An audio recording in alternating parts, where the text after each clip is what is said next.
Hello and welcome back to Serie, a Spotlight. We're your hosts Jake and Matt. You know what time it is!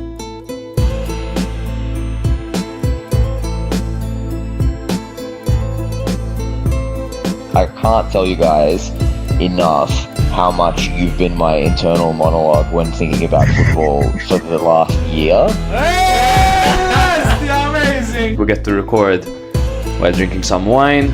Jake and I will have a very special soft spot for Salah. We love him. We love him. Stop zooming in on Allegri's face, bro. You're gonna make How me are you break. exposing me? Because you're gonna make me break, man.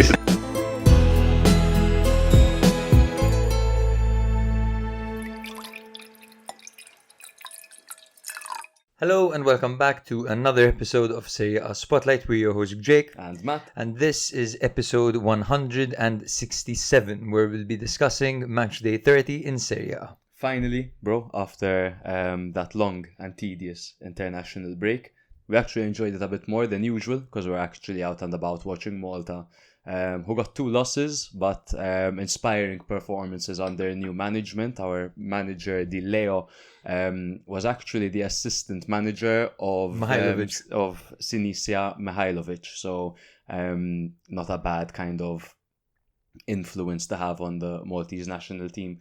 But we're here to talk about Serie A, and this is Matchday 30, only 8 games left after this. A lot of telling signs from this matchday. But shall we start from our goal of the week?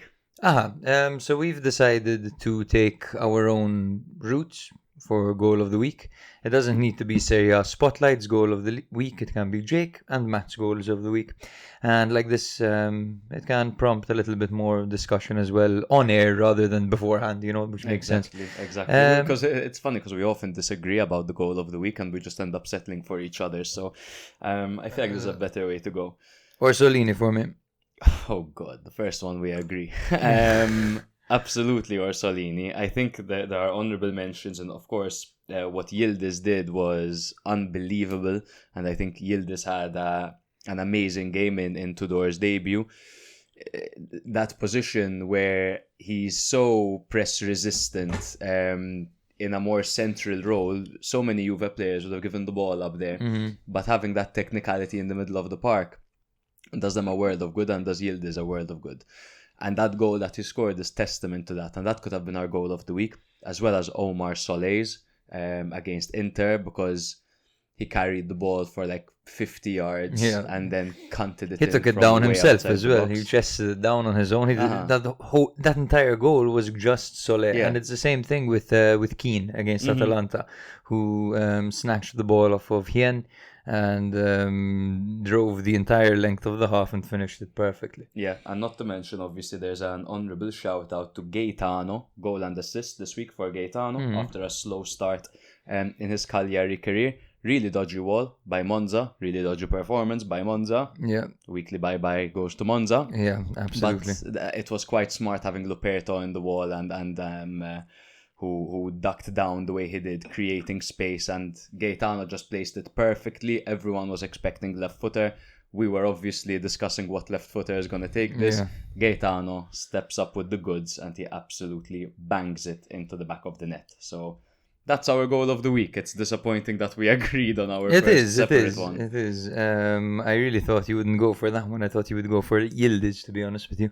But yeah, I loved that Orsolini goal, and I loved the cross by Cambiaghi as well. Yeah. Just winger to winger, and a goal in that manner is just so easy on the eye. A volley where your leg is almost fully stretched out, kind of like that Zinedine Zidane versus Leverkusen in 2002. But placed with the instep. Beautiful. He took it so well, and you know what? Knock, and Spalletti. Yeah, and he did it in the Coppa Italia as well. They dismantled Empoli 3-0. Yeah, it's good to mention. And Orsolini had the opportunity to do that celebration in front of Spalletti, who was in the audience. And what is there tonight, bro? The other semi-final? No, what's that semi-final? Tonight there is Milan Inter. We are recording because we low-key probably don't mind missing it, right? That's why we're recording today. We're in time for it. Quite possibly Milan's last meaningful game of the season. Quite possibly. It is. We'll see. I mean, top 4 is out 2 of the weeks ago, question. I said that it was mathematically possible and likely, not likely, and it was possible. I said that it was possible for Milan to finish 4th. After what I saw in the game against Napoli, I take that back wholeheartedly, because you cannot get something that you don't want.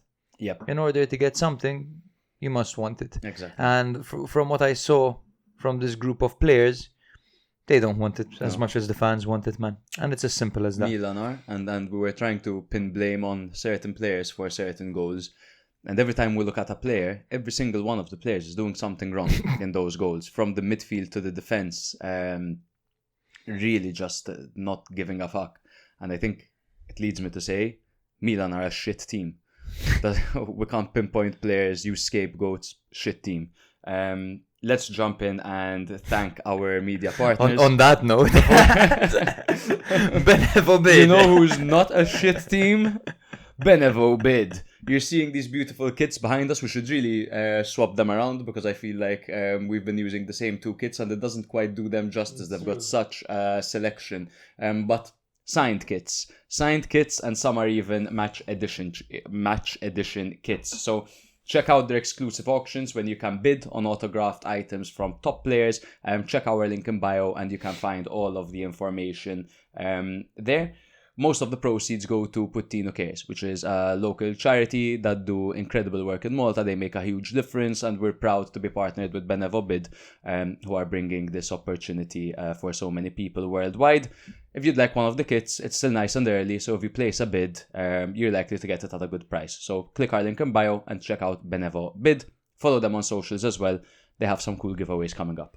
Absolutely. When no one cares, I'm depressed. Puttino cares. Exactly. If there's one person that cares, it's Puttino. It's Puttino. Puttino cares. Exactly. Join our Patreon. We find it so hard to distinguish between when to use Patron and Patreon, right? It just doesn't roll off the tongue. It really doesn't. Please join our Patreon by becoming a patron and supporting the show.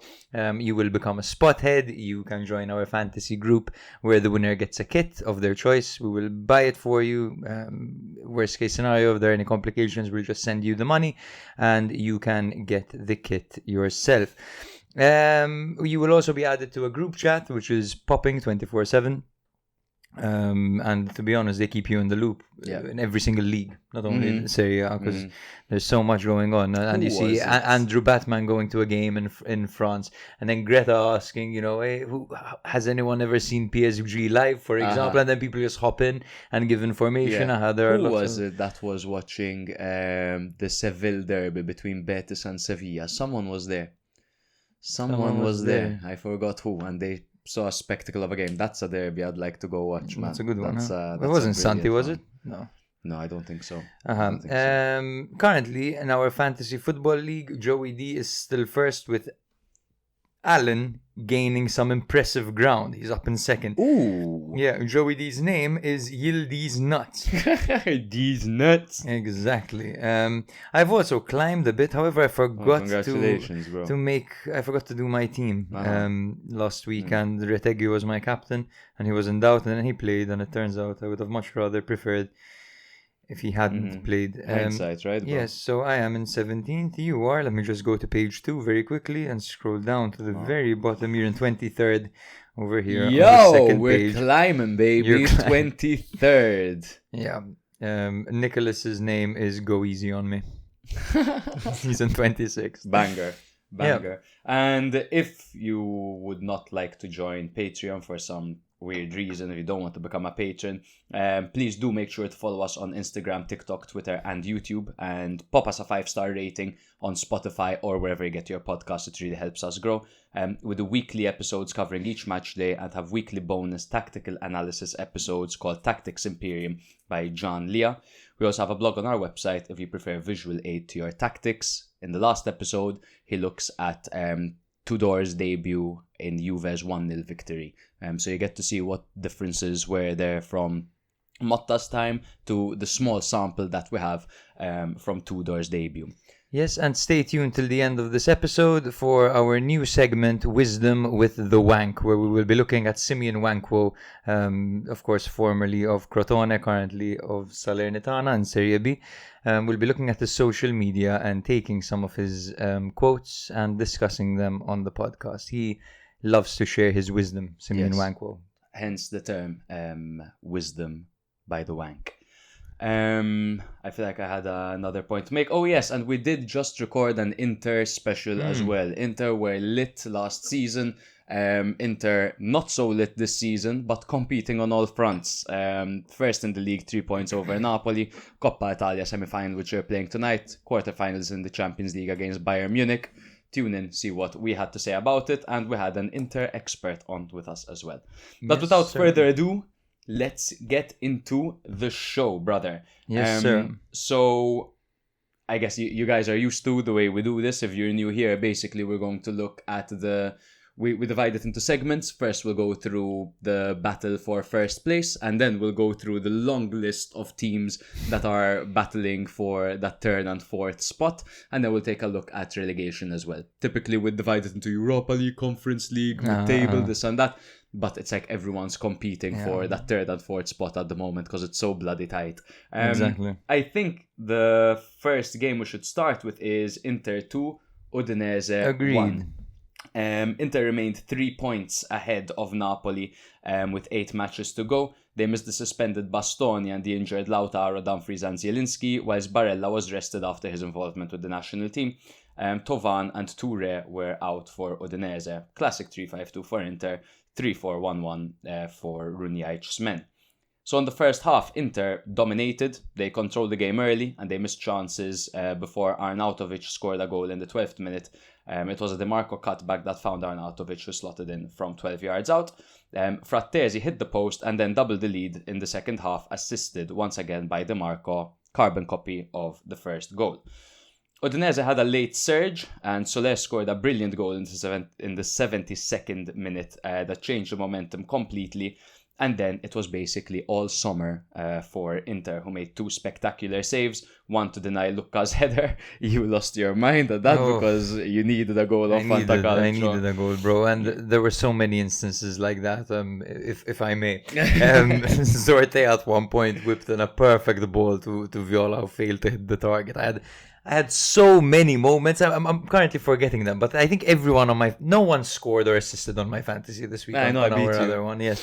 And not for a lack of trying though, because my players were playing everyone through perfectly. Yeah, I beat you. You beat me. Yes, we're against each other again this weekend, but in the league, not in the cup. League where it actually counts. Yeah. Well, okay. I'm first. In the 90... I took his spot. He was first.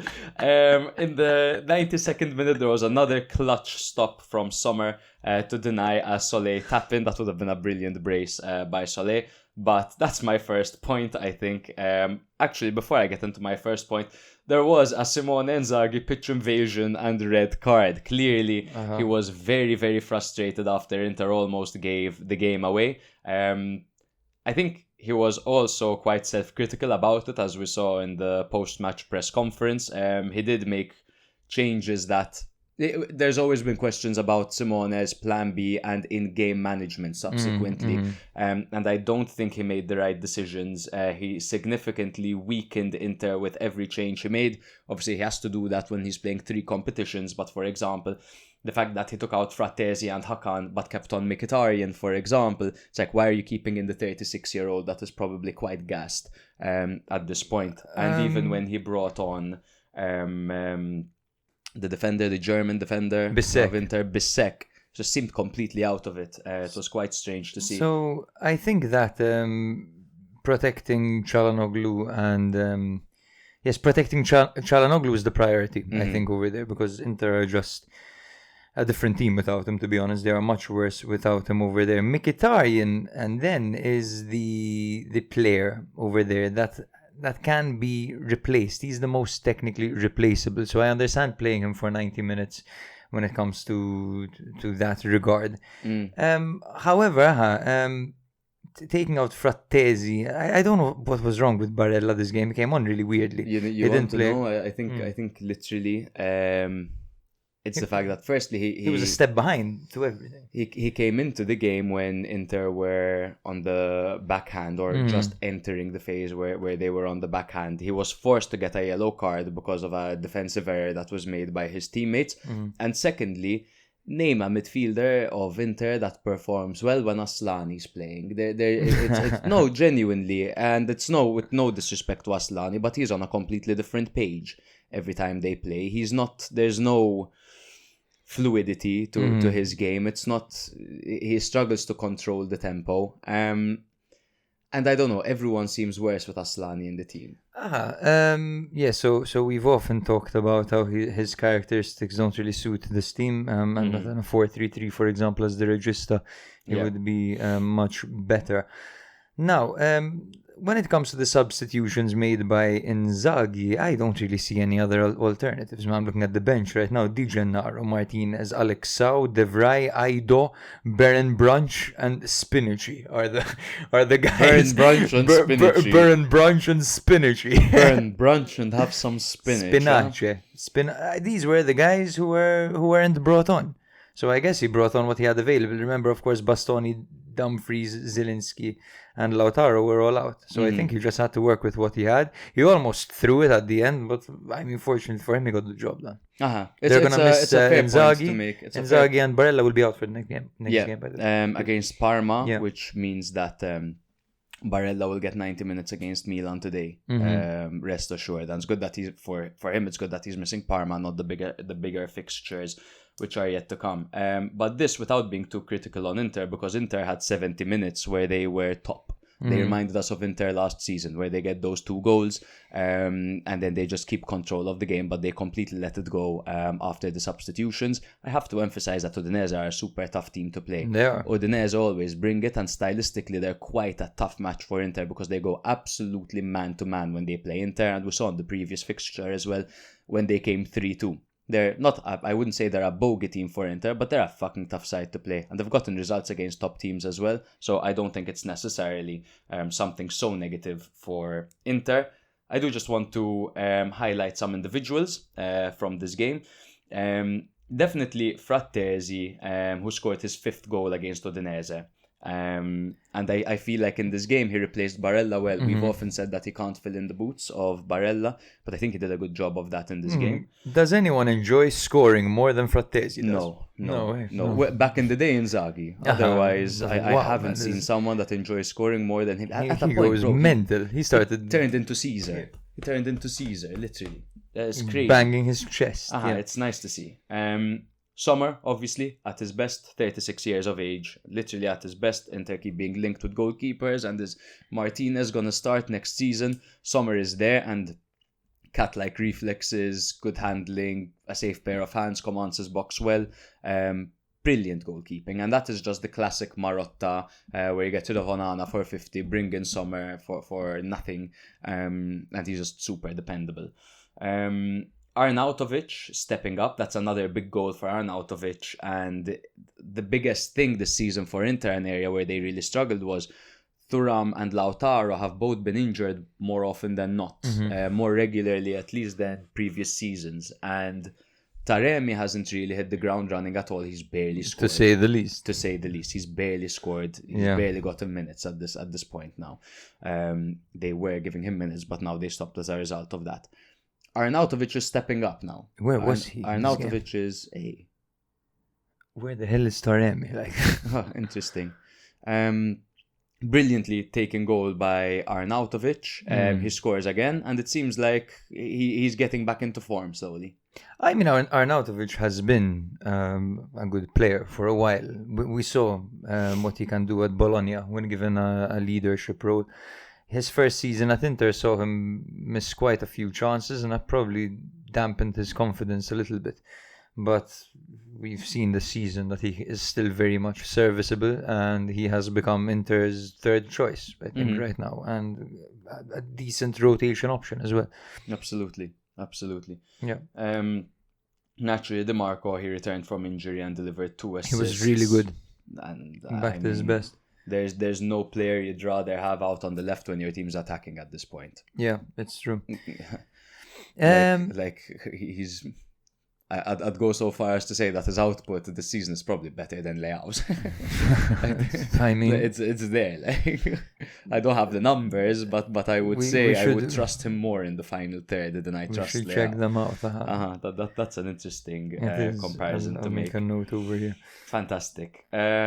Shout out to Udinese, who always give everyone a tough time. They had their creative weapons out in this one, particularly Thuvon, and Sanchez dropped out before the game as well. Oh, Sanchez as well. I didn't mention Sanchez. So it was always going to be a tough ask for them. When they lose those two players, they change as a team. They have to become a very direct wing play and cross kind of team. Eklinkamp didn't have the best game either. Pafundi came on, which is good to see, but he only got 10 minutes, and to be honest, I didn't really have the opportunity to see him that much. I mean, he touched the ball 10 times, 3 passes, 100% accuracy, attempted, he had 1 duel, lost it. I mean, it's difficult to say, but he's a very exciting player. Absolutely, and I can't wait to see more of him. Hopefully they do give him the time of day. I think we're happy, obviously, to summarize that, Inter stay in first place. Udinese have a comfortable cushion in, I believe, 10th. Let me have a look. 10th, just behind Milan, if I'm not mistaken. Yep, 10th place on 40 points. They're just 1, to be honest, ahead of Torino and 5 ahead of Genoa. But you know what I mean? Nothing really to play for. That's 8 games where they could kind of take their foot off the gas, but knowing Udinese, Runjai's Udinese, they absolutely will not be doing that. Yeah, absolutely. They've got, if anything, the players have themselves to play for. We know that Lucca will definitely want to score a few more goals at least. For sure. So shortly after, that was the 6 o'clock game that you've just talked about. Then at 8:45, of course, Napoli hosted Milan in the Maradona Stadium, and that ended 2-1 for Napoli. Now, shortly before the game, Loftus-Cheek, who had been hyped up by Conceição, he said that him and his analysts looked at some footage of Loftus-Cheek last season. They realized that he could play as a number 10 as well as a number 8, and that he could be very useful to the team. All of a sudden, he was out due to emergency appendicitis surgery. I feel bad for him, man. Yes, terrible. And apparently there was someone else who wasn't well as well. It escapes me right now. But yes, I wasn't well watching any of the players' performances, man. Loftus-Cheek was out, and McTominay was sidelined exactly with the flu. So Conte switched to a 4-3-3 with Neres and Anguissa in, and Raspadori naturally out of one of Conte's favorite formations this season. It's really good, as much as obviously they missed McTominay, the combination of Gilmore and Lobotka, just when it comes to fluidity and press resistance, and again, just this, I can't stress the word fluid enough. Really good dynamic midfield. Yeah, absolutely. So Conte switched to a 4-3-3, paid off really early. Neres added a lot of width. He stretched the back line. Anguissa's physicality in midfield overwhelmed Milan. Particularly like Fofana and Bondo were cut through like a hot knife through butter. And it all started off, to be honest. I'll just run you through the game very quickly and miserably. I think we should mention that Abraham started in place of Jimenez, and it was a back. The two centre-backs were Gabbia and Pavlovic. Obviously, interchanged them and whatever. You never know who's going to play centre-back for Milan. And obviously, Leao benched is the big news, no? And João Felix starting. And then we got that lovely clip of Walker talking to João Felix, telling him, "We're not Messi." I like how he used "we" to make it less direct. None of us are Messi. Kind of feel like, okay, it was a good thing for him to say, but I was a bit offended. Yeah. I'm Messi, all right? Yeah. It took approximately 1 minute for Politano, who made the cover. I hope you enjoy it. That's Squidward. What had you said? Squidward testicles? Squidward's testicles. That would have been a good episode name. Squidward's testicles. But SEO. SEO, yeah, exactly. So we're going to go for Matchday 30. Yes, so 63 seconds in to be exact, Politano capitalized on a sluggish Milan defense. Theo and Pavlovic were caught out. Gabbia, I think, was kind of caught between two minds on what to do as well. Maybe they took Lukaku into consideration a little bit too much in this goal. You know, they probably thought that Politano was going to try to lay it off to him. But obviously Politano fired to Manjan's near post, and more often than not, that's a goal. And that's what happened over here. 1-0, just 1 minute into the game. Can you believe it? 2 weeks of waiting and hoping for this Milan turnaround. And it starts off, and after 1 minute, they are up 1-0. No, the only one turning around is me when the TV is on and Milan are playing. The only one What a disaster. turning around is... I better not say anything. Okay, tell me after. I'm curious. Yeah. And then Lukaku, of course, made it 2-0 in the 19th minute. Gilmore intercepted and fed Lukaku, who scuffed his shot, funnily enough, but still beat Manjan. Milan's defense was once again exposed, and the midfield once again cut through like butter. It's just too easy, pedestrian defending, everyone jogging lightly. There's no sense of urgency from the players. Yes. You remember us saying the whole thing was Fonseca out, Conceição in. Oh my god, how defensive Milan are gonna be now. At least going forward they won't be fluid, but defensively they'll be sound. Not fluid going forward, and defensively we're as bad as we're under Fonseca.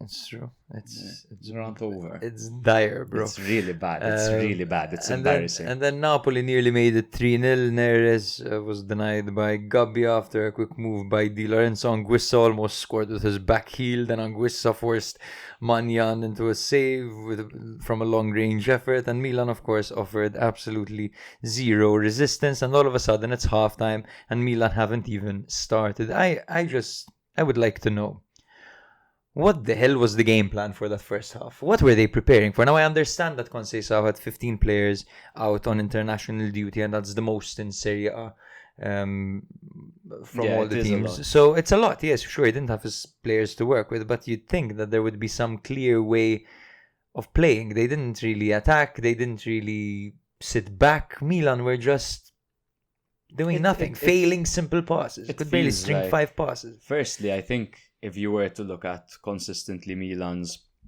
first halves in general, I would say the exact same thing. I haven't seen a game plan in a first half for Milan under Conceição. Pardon me. From his first game at Milan, I haven't seen a game plan in the first half. With that being said, it almost to me feels like he prepared for the wrong Napoli. It's like he prepared for the Napoli that we're going to play with Raspadori up front alongside Lukaku. That's a good point. Maybe he was caught off guard. But for Christ's sake, you wait till the second half to do something about that. It's a Conte team, my man. Yeah. Like, at the stage, there are 2 things you can come up against. Fucking... The simultaneous sip was not a smart thing. Silence. Yeah. And your last word, just so you know, was a fucking... I thought we were going to continue. You're done. That's it. That's your point. That's my point. Fair enough. And then the second half came along, and Leao came on from the get-go in the 46th. Of course, Milan's best player. He came on for Bondo. Of course, Milan started getting a foothold into the game. Then there was another double substitution, the 55th, where Jimenez and Chukwueze came on for Abraham and Felix. And then in the 60th and the 65th, between those minutes, is where Milan really started to get a feel for the game. Leao really got into his groove. Pavlovic had Milan's first chance with a shot on target blocked by Meret. And then in the 69th minute, what a shame, one of my favorite numbers, Milan got a penalty after Theo Hernandez went down to Billing. Clear penalty, in my opinion. And some people say otherwise. Theo played for it, but he played for it, but it's fair. But right? it's contact. Yes, exactly. He made the contact happen, but it's contact. Of course. And he stepped up to take it. Jimenez, for some reason, he got Pulisic's approval. Can we just talk about this for a bit? I mean, if Milan are going on this late push for 4th, it's not been mentioned specifically, but you'd think, they're aware. Listen, if we win this game, it's been mentioned. If we win this game, we're 6 points off with 8 games to go. It's not, the ball isn't in our court, but we have to do our best to make sure that if someone slips up, we're right there adding pressure, right? Who gives a shit about your new striker's confidence in a situation like this? If you were 3-0 up, if you were 3, not even if you were 1-0 up or 2-0 up, you don't give. there are clear instructions. Do you see Çalhanoğlu giving the penalty to Lautaro? Taremi has even scored. He scored one, I think, but they never give him the ball to take the penalty. No, because bro, They want to you're win. 2-0 down to Napoli, and you need a win, and you're playing at this point, second half. You're piling on the pressure. Leao's on the pitch. You're doing well. You just won a penalty. Pulisic missed one penalty in his entire career, and it was against Vanja fucking Milinkovic-Savic. And of course, Meret is, when it comes to penalties, he's good at that. He's good. Even more so. Fucking Pulisic should step up and take it, man. But Jimenez used to take them for Feyenoord. He was not flawless at penalties for Feyenoord either. But the problem for me isn't Jimenez's ability to take a penalty. It's the fact that he is a striker who's clearly low on confidence. He started off the bench with Abraham being preferred over him, a player who Milan don't even own. He scored a few goals at the beginning, but since Jimenez has really dropped off, and even when it comes to out muscling or out pacing his defenders, he's struggling when it comes to get the better of he anyone. gets space and he shoots, he misses the target. You can tell he's low on confidence right now. Why on earth would you give him the penalty? I don't understand. He made it really obvious where he was gonna shoot. He Meret, of course, saw it coming from a mile away. And he caught it. Ridiculous penalty. That's dragged embarrassing. Shot. Yeah. Bro, you run up to the ball and you hit it, it's still on the spot, there's no one around, you don't drag a shot. Yeah. Jimenez, from what I had seen before he joined Milan, he looked incredible. It seems like he hasn't hit that gear yet. And I'm not talking about the gear of goals and his performances and whatever, but the gear of effort. To me, He's out of this out was of the shape first or game where I form or saw something. him sprint at a point when to press someone. He sprinted. I was like, fucking. I think there might be. Mashallah, he's fine. He's not constantly injured or carrying a knock or something. There must be something. He needs, bro. You know what he needs? He needs a preseason with like Conte or De Zerbi and fucking or Conceição. Because he should be able to get the best out of his players, knowing his character is like this little like this pit bull. At one point, I think it was in the tunnel, Lukaku lifted his shirt. He's got washboard abs nowadays. Can you believe it? The Conte effect. Anyway, Goal! Goal! In the 84th minute, Yes! Luka Jovic, yeah! Jovic. Of course, Theo and Leao. Theo started playing because his friend Leao came on, and when his friend is on, he plays, and when his friend isn't on, he doesn't play. It's as simple as that, I think. Their water breaks together. Exactly. Who do we hate? What do we think? We like him, we hate him, we don't like him. Who do you like? Theo and Leao, they did really well on the side. They set up Jimenez and Jovic, to be honest. They both attacked. At first I thought it was Jimenez who scored, but it turned out to be Jovic. And then at the end of the game, 90th minute, Jovic had an opportunity to shoot and he skied it. Yep. And Milan lost 2-1. Conte was booked and will now miss the next game. Yep.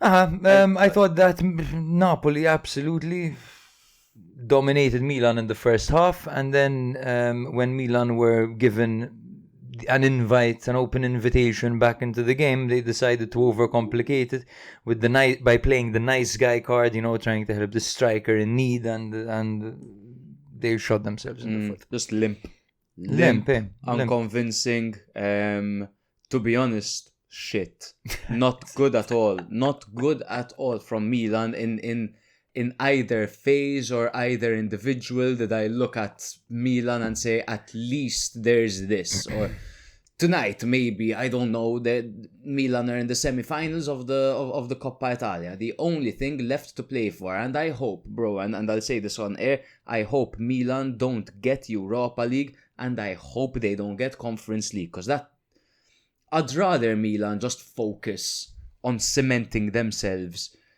as a top-tier team in Serie A again. And they played. Look what happened to Napoli after the abysmal season that they had. They brought in a top manager. They gave him the players that he wanted. Okay, debatable because of the whole Gvicha thing. But you see, now they're top two. They're fighting for the league with 8 matches to go. Whereas Milan, on the other hand, They tried 3 competitions, sacked their coach halfway through. There's this entire unsettlement. No one's happy. It's a disaster. I hope Milan don't get Europe. Respectfully, I will disagree with you. I hope Milan gets some form of European competition. I feel like any form of European experience and any form of experience in a knockout tournament can help mold a man. Let's go back to that night in an Europa League qualifier in Portugal against Rio Ave, Milan, in a storm, or what was it? It was raining very heavily. Crazy penalty shootout. And there was that never-ending penalty shootout, which saw both goalkeepers missing.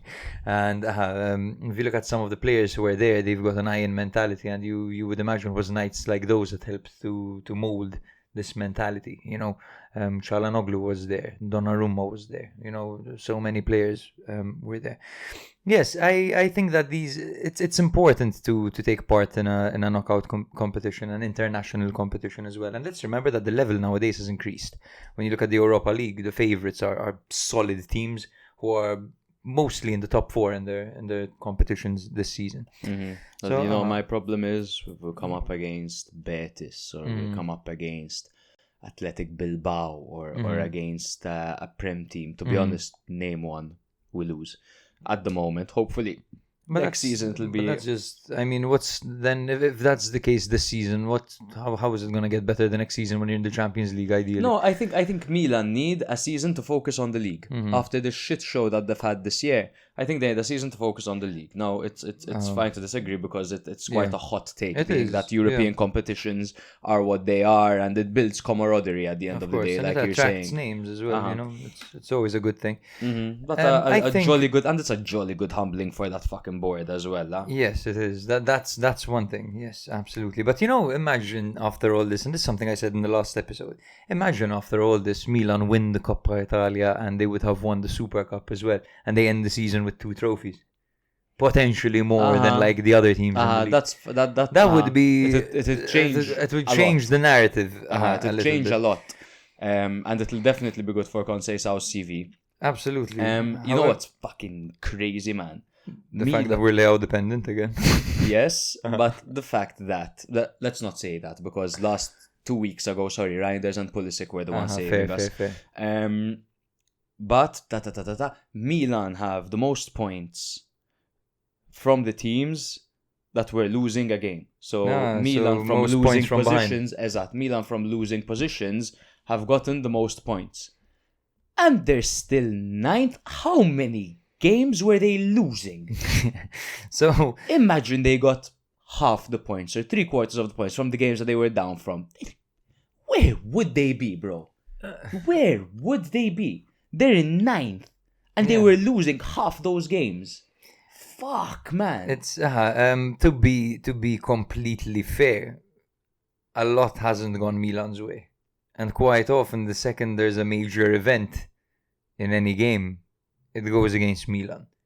Like if there's a red card, it's Milan getting the red card. If there's a stupid own goal, it's Milan getting the stupid own goal. If it's a player misplacing a pass and setting up an opponent, it's Milan doing that. It's been messy. Now you can argue saying that that's a quality problem, or that's a coaching problem, or that's a collective issue. It could be, but at the end of the day, when it comes to luck, Milan have barely had any this season, especially in the Champions League, for example. Yeah.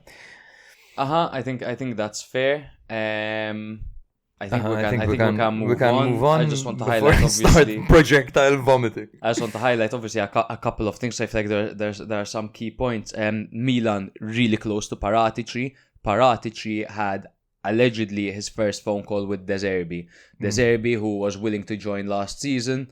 For some reason, the American racists didn't want an Italian manager, only Portuguese. Now they're looking at an Italian sporting director and an Italian manager, and they're also forced to sign more Italians. So,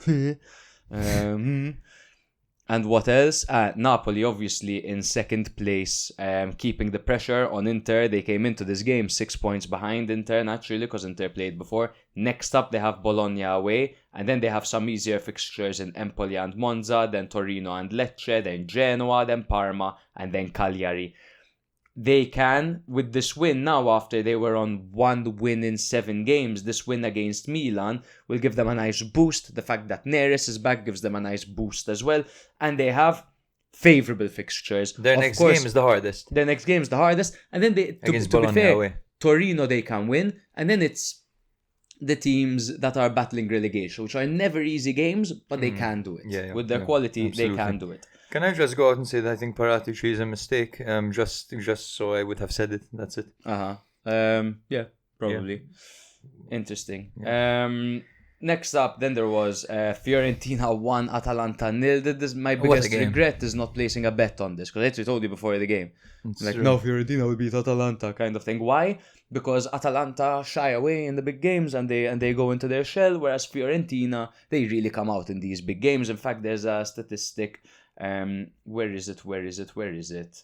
Probably on their talking points. Yes, Fiorentina have an aggregate score of 16-3 at home against Atalanta, Inter, Juve, Roma, Lazio and Milan. They've only lost to Napoli. That's 16 goals scored and 3 conceded against, you name it, any of the top 7 teams. That's wild. That's like that's the opposite of what Milan are doing right now. Because Milan are losing to the teams above them, while Fiorentina are beating all the teams above them pretty much. Fantastic stuff, and a really good performance here by Fiorentina. I was really impressed, and on the other hand, a really negative performance by Atalanta. They did hand La Dea their first Serie A away defeat in 7 months, which is quite surprising because Atalanta haven't been great over the past 3 months. They kept their European dreams alive while putting Atalanta at serious risk of dropping out of the top 4. If you look at the table, which you have in front of you right now, tell us how many points are they ahead of Juve in 5th? They are 3 points ahead of Juve. There you go. How many ahead of Roma? 5. And Bro has me here doing mental math. 5. And Fiorentina, 6. And then Milan, friggin' 38. Fiorentina were in full confidence after a dominant 3-0 win over Juve, while Atalanta were reeling from a defeat to Inter. Despite Retegui being sent home from the national team due to injury, he started this match alongside Lookman and CDK. It was a 3-5-2 for Palladino's men, with Ken alongside Goodmanson up front. That midfield 3, we're starting to see more of a Fagioli, Cataldi and Mandragora, and the back 3, Marias the last man, Pongracic and Ranieri.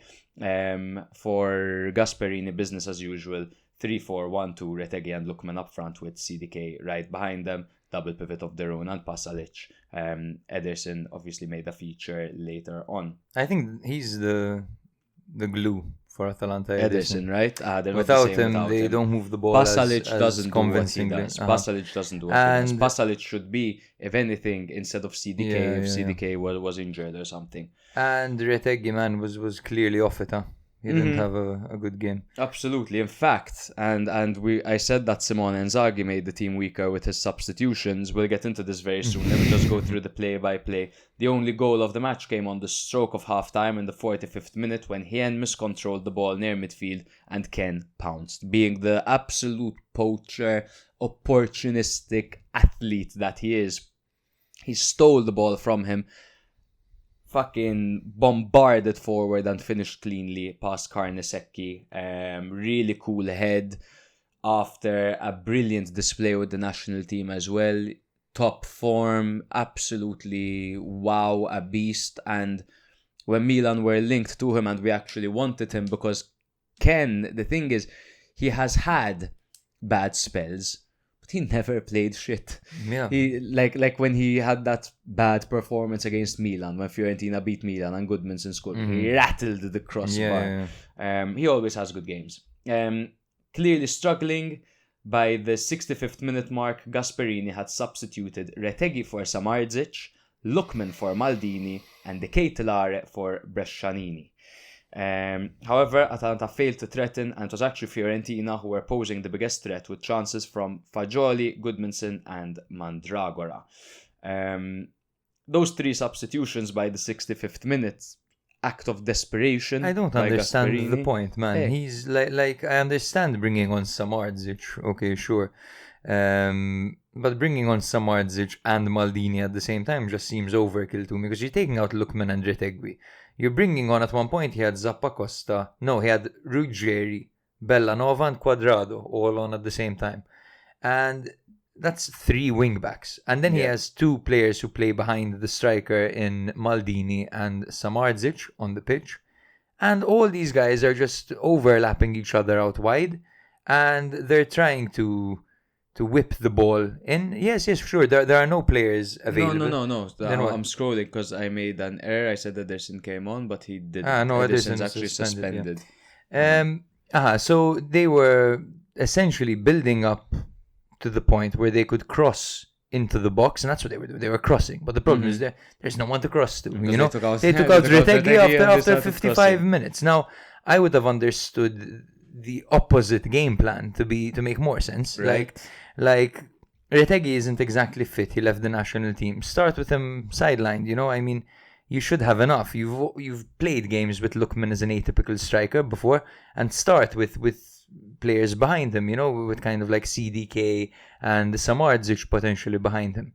And then at the end of the game, when Fiorentina are defending with everyone in the box, then you bring on someone who's actually dangerous in the box and you try to feed him, not the other way around. It doesn't make sense to me. They had no options to break down the low block. And by the way, can I just say how inspired are Fiorentina's defenders, particularly Ranieri? Bro. I really enjoy watching Ranieri. Ranieri, who did we draw comparison to? I said he reminds me with the way he defends Acerbi. Now he's all up in your grill.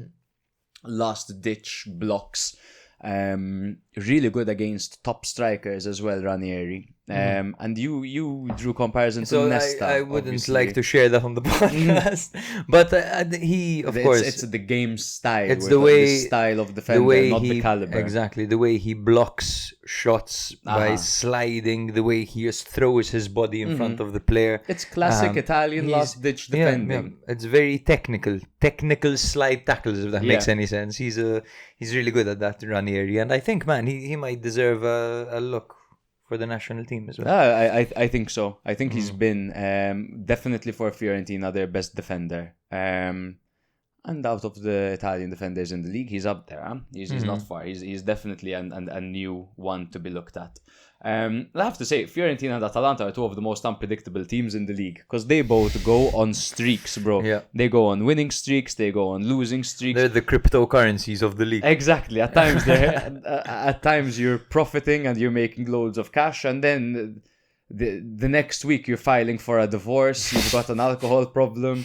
Trump imposed a bunch of tariffs. Yeah. And Atalanta looked nervous. Like they were overthinking simple decisions. There wasn't any flow to their game. You know, it's like whoever the ball was going to, they were taking those 2-3 seconds extra to make a simple decision. The flow was completely gone. And I don't know if that's the lack of Ederson. I'll go back and say that when we said in January, it was pivotal for Atalanta to sign a central midfielder, and they didn't. We said because Sulemana and Pasalic don't quite offer what Deron and Ederson do, and they need another central midfielder over there, which will allow these players to be closer to goal, which is where they're better. You look at Brescianini as well; he's better closer to goal. Pasalic and all of these guys. It's true. That was a big mistake.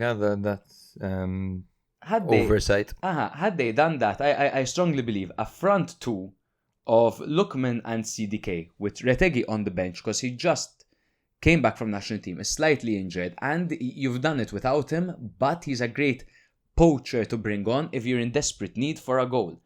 And behind them, they could have played, for example, Pasalic or Brescianini, but then obviously they don't have an adequate central midfielder to fill in that slot, and it will create a massive misbalance. I can't believe that to change the game, what he was doing is bringing on Quadrado as a winger late on. Quadrado's the one whipping the balls in and doing all that. Every time they have the attack, they're playing the ball to Quadrado. Clueless play by Atalanta. And I have to say, man, the closer the finish line gets, Atalanta, season after season, whenever they're close to like top 4 or to winning the league, well, this is the first time they really posed a threat to win the league or whatever. As the season goes on, there are periods where they just get weaker. We were there last season against Cagliari, a relegation threat inside, Atalanta fighting top 4, they lose. They are a team that is very, very, very capable of losing, and that's why they're not going to win the league. It's as simple as that. That's why they're not going to win the league. And not to mention as well a little bit of misfortune, the fact that, for example, they don't have another striker on the bench, the fact that Scamacca had back-to-back injuries like that, not exactly ideal. To be fair, I don't want to say it's kind of their own fault, but they do have a tendency of rushing players back to the pitch after serious injuries. Like, there was no way they should have played Scamacca that game after his injury. Yeah. And same goes for Scalvini as We well. learned that in junior too. Yeah. In kindergarten. Don't bring on a player that's just recovered from an ACL and playing for 90 minutes. Exactly. On expert 11, we'll Yeah, on expert. What a game. What a fucking game. I just want to go through the remaining fixtures for Atalanta because, hot take, I don't think they get Champions League. I really don't think they're going to get Champions League because they're on dreadful form. In 2025, the form they've been on has been the worst. The worst out of the top teams. They play Lazio next. Then they play Bologna. Then they play Milan. And then Lecce, then Monza, then Roma, then Genoa, then Parma. They're going to drop points. And there's the likes of Bologna, Fiorentina, Juve with the Tudor bounce now. Tudor coup. There's the third and fourth spot up for grabs. They've really moved down, Atalanta. They're in serious trouble. Some really hard fixtures, you're right. So they have Lazio next. Wow, then they have Bologna, Milan, who they lost to in the Coppa. I don't know. They definitely don't have favourable fixtures. But who do you think sneaks in instead of them? You think Juve? Roma? I think I don't know is the answer. But if I had to say right now on the pod where people can make fun of me if I get it wrong and I only thought about this for 2 seconds, I'd go Bologna Juve. I'd go Bologna Juve. Because Roma have a really hard stretch now. And Lazio don't have what it takes. They just drew to Torino, for crying out loud. Fiorentina, Milan, I do feel like they're a bit far down to get there. Particularly, obviously, Milan especially. Fiorentina, to be fair, they're only 1 point behind Lazio and Roma. Milan could have been there. Yeah, they could have. That direct encounter with Bologna, direct encounter at Fiorentina, all these direct encounters at Milan. Sorry about the vibes today, guys, but we're losing our minds. The fact that we need to endure Milan losing and we can't just forget about it, but we need to prepare and prepare and prepare. We chose to have a podcast. Yeah. And that season, Milan won the league. Exactly. What a fucking year. Started the podcast, Milan won the league. Now we started the podcast and we're going crazy. And if we don't want to think about it, good luck, because we have to prepare it. Exactly. Anyway, we'll try to be a bit more positive. Next. Venezia nil, Bologna 1. Bologna. What a team. What a team. Bologna. That's all I know, because then I'll start singing the Milan one. Exactly. Yeah, I know the El Azuzi one, but I can't sing it.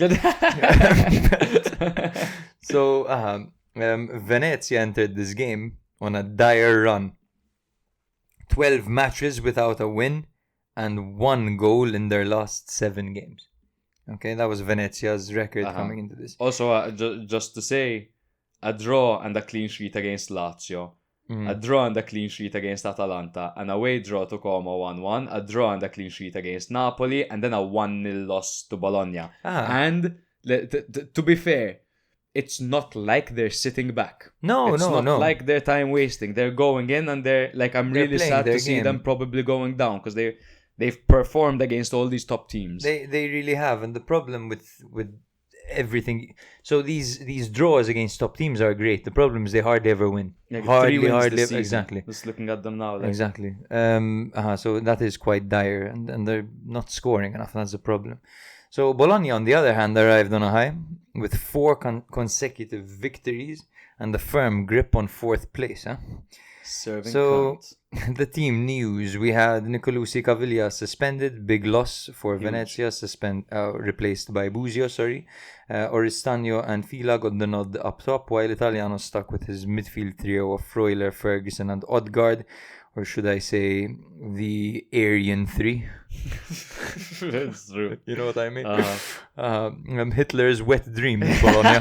Oh god, he said the H word. The H word. The H word. How And Dallinga, of course, stepped up for the injured Castro.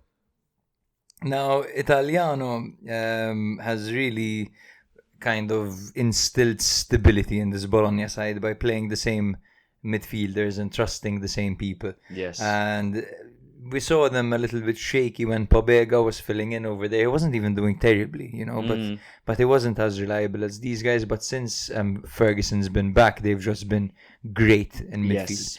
And their ability to transition, to switch play, they've been great. On another level since Ferguson has come back. On another level. I Absolutely. can't stress how good this guy is, man. Orsolini on the right gives them flair, unpredictability, power, offensive threat, everything. He's really good at the moment. And then Cambiaghi on the other side, by the way, what a successful move for him from Empoli. Because remember us saying that he's a decent player and we hope he'll do well at Bologna. He has been an unsung hero at Bologna.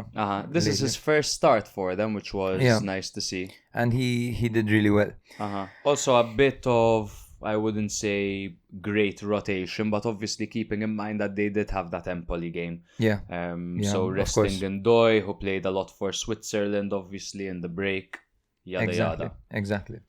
The goal for Bologna came, I believe, in the 50th minute, wasn't it? Let me just confirm. 49th minute, exactly. And this was our goal of the week, where Cambiaghi crossed the ball to Orsolini from one wing to the other, and Orsolini, against all odds, from the unlikeliest of angles, just nails it into the top corner. Just a joy to watch when he's on, Orsolini.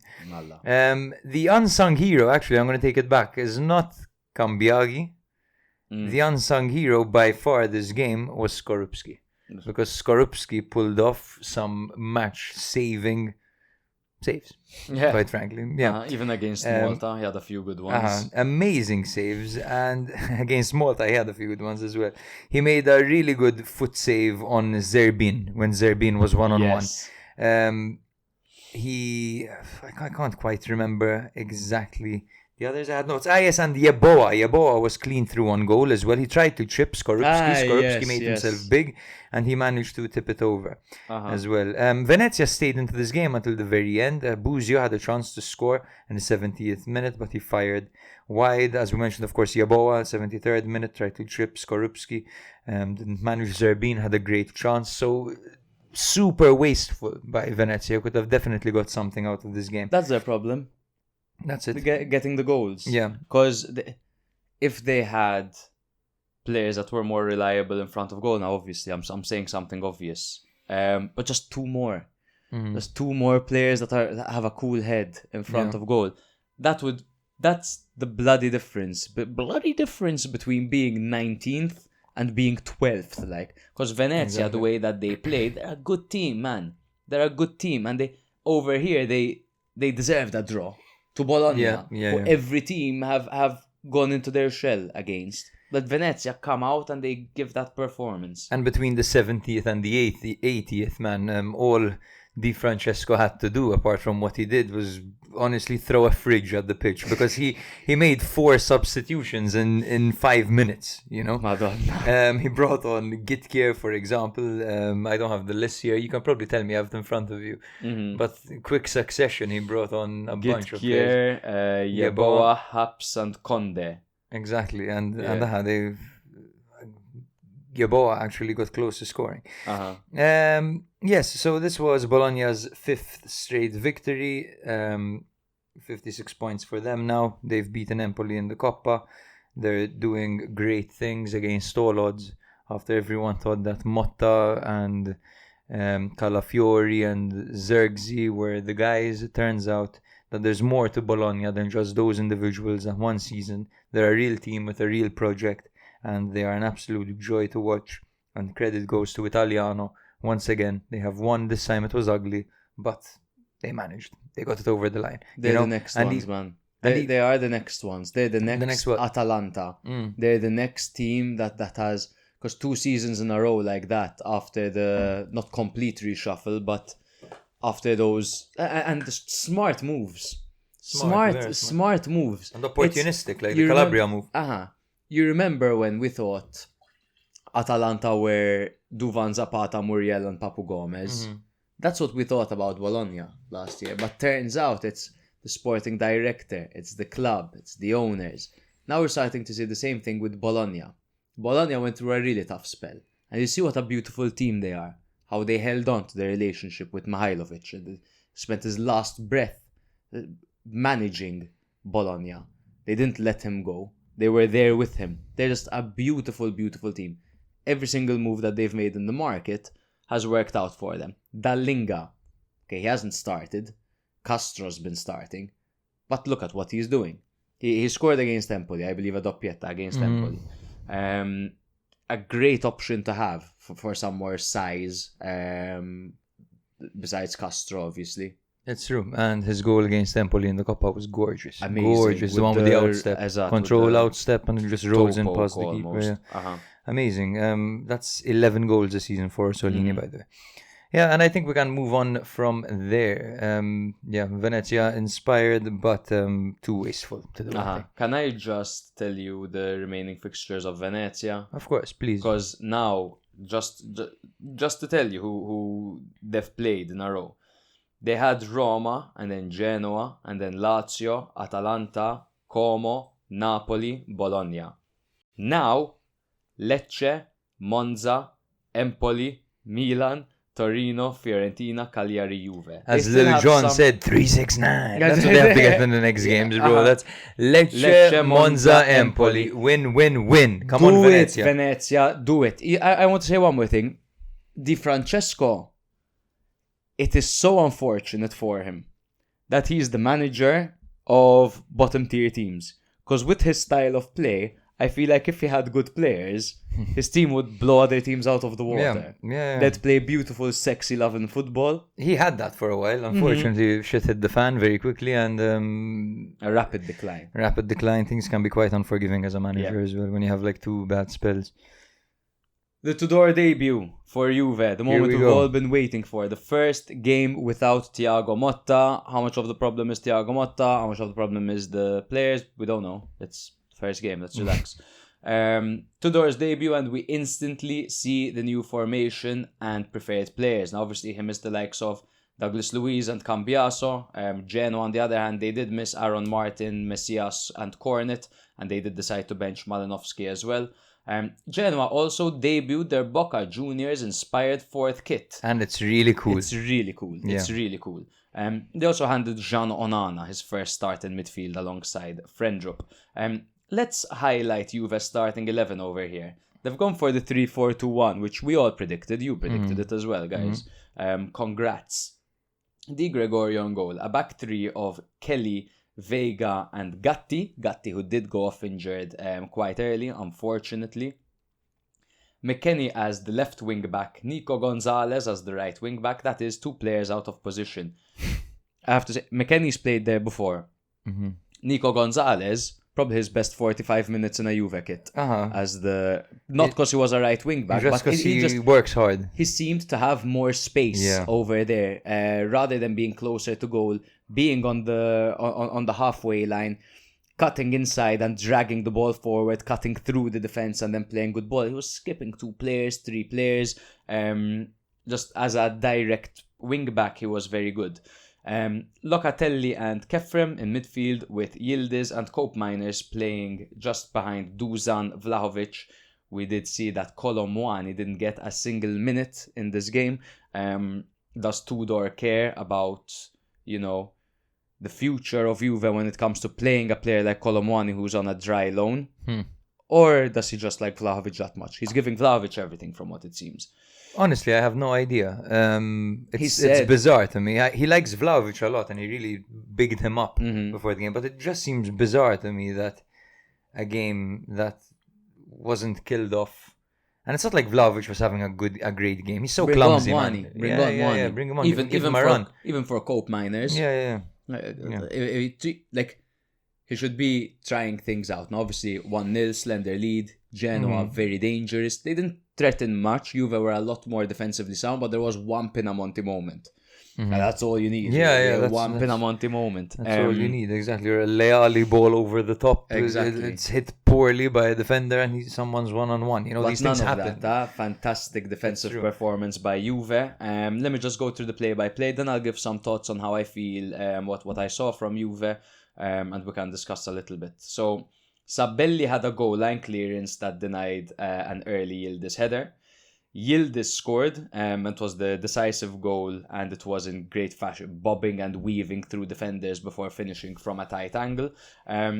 Tudor actually got the hockey assist. That's what you call it, right? Yes, that's what people call it, and you taught me that. That's what you call it, eh? The hockey fan. He threw the ball to Coop Miners very quickly. And he was yelling like, play there. Probably in Italian, but whatever. He acted as a ball boy to speed up a throw-in, and then Vlahovic... Mourinho would have given him a blowjob. Hey. A blowjob from Mourinho. Why did I think about that? Anyway. Weird. Very weird, bro. But Yildiz, I can't stress how well he did. You remember Pulisic's goal against Inter? That with just a bit more fucking Yildiz. You know what I mean? With a bit more... You never know if he's going to go left or right. And my favorite part of this goal was where he faked left and the ball just ended up going like perfect. It puts the perfect amount of weight on it just to knock it exactly where he wants it. He's so good. Yildiz. He's a freestyle footballer. Yildiz. He has the makings to be my favorite player in the world. The only thing stopping him is that he's in a Juve shirt. But Yildiz, that's my kind of player, bro. He's so good. Can play so off good. the right, off the left. Turkey really have a golden generation right now. Coming up. It's crazy right now. Incredible talent. It's good to see, man. It is. I like Turkey. Turkey, which is what we should be calling it, because that's the country's name now. Turkish students are so funny, by the way, bro. Yes. They come up to me, they're like, my attendance not good. What can I do? I'm like, go to class. He's like, yes, but visa office, come on. What can I do? Nothing. What the fuck do you mean? What can you do? Bro, you have to be more flexible giving them lessons. They have to go get their visa. No, bro, come on. Okay, you're right. Gatti got injured after a clash with Pinamonti. I mean, if you clash with Pinamonti, you're gonna get injured. Fucking muscle man. Really bigging up Pinamonti, bro, because I have him on Fantasy. He's been awesome for me. Everyone's laughing, oh, Pinamonti, whatever. Hit a volley just wide. That was the only moment where Genoa came close to equalizing. Leali had some late saves, particularly one on Wea. That was amazing. But the way he landed was hilarious. Can we talk about how that was like in the 92nd minute? Yes. The way Kefren Thuram playing 92 minutes drove the entire length of the pitch. He's a Thuram. He's a Thuram, bro. Genetic freak. Genetic freak and just mental monster as well. Mental warrior. The same as his brother, the same as his father, the same as his sister, the same as his uncle. That was weird again by me. This really, Juve segment really weird. Yeah, to be honest. I'm not sure what's going on. Let's delete it. A winning start for Tudor. Let me just say what I analysed from watching this game was a more defensively sound Juve without getting carried away. Obviously, I'm saying this because it's only 90 minutes and we need to see 8 more games like this. But a lot more defensively sound. It certainly helps to have 3 bodies at the back. Like when Milan went 3 at the back when they were conceding every goal that was shot. I guess you remember that period, 5-2 against Sassuolo and all this, against Udinese. So 3 at the back, a lot more defensively sound, and fuck this slow building the ball up. Very direct. And this is the only time I've seen a manager at Juve play Vlahovic to his strengths. Didn't have a crazy game, Vlahovic, but knocking the ball forward and letting Vlahovic fight for it and getting those loose balls and then Juve start the attack closer to goal, past the halfway line.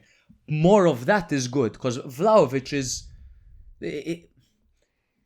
unfortunately, he's struggling. But one thing he always has is grit, determination, strength. So he'll battle a defender when the ball is played long and directly to him.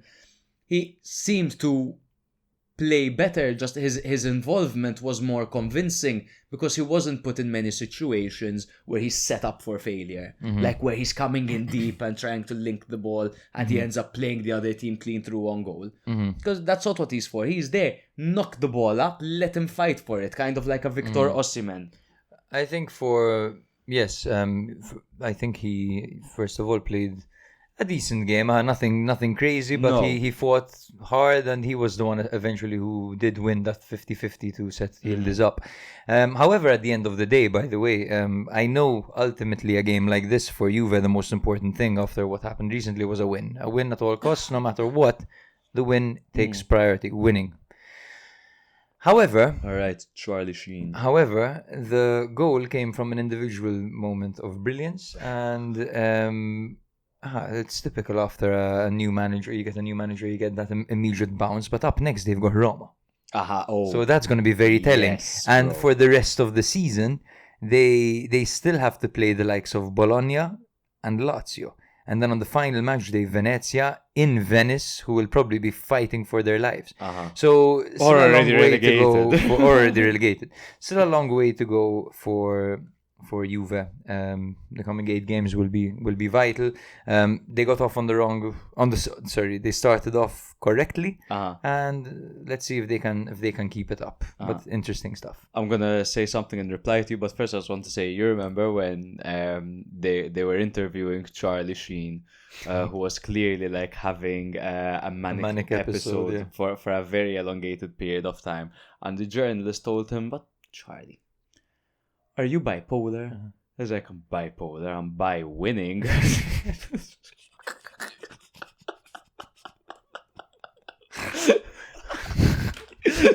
So the answer is yes. By winning, baby. I think it was.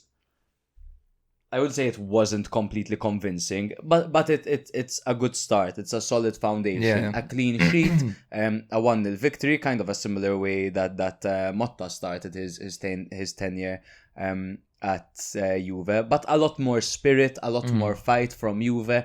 And with 8 games to go, it's a good sign that you're going to have people that are going to bleed for this manager. Yeah. Hopefully he won't stick around for too long, and then he'll start fighting everyone. I think that's pretty much it. We can probably move on. Just to say, Juve are just 1 point behind Bologna in the race for top 4. And when it comes to Genoa, I mean, mid-table, they've distanced themselves enough from the relegation battle. I do think that they could have created a little bit more in this game, but again, they came against a team that they had no case study on, apart from certain individuals.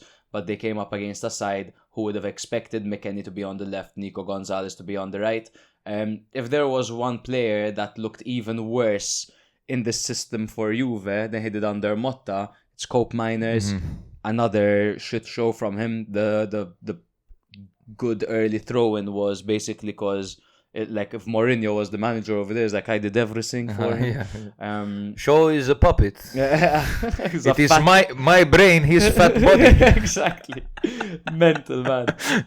But a good start for Juve. Hopefully for them, more to come. Yes, Lazio hosted Torino and it ended 1-1.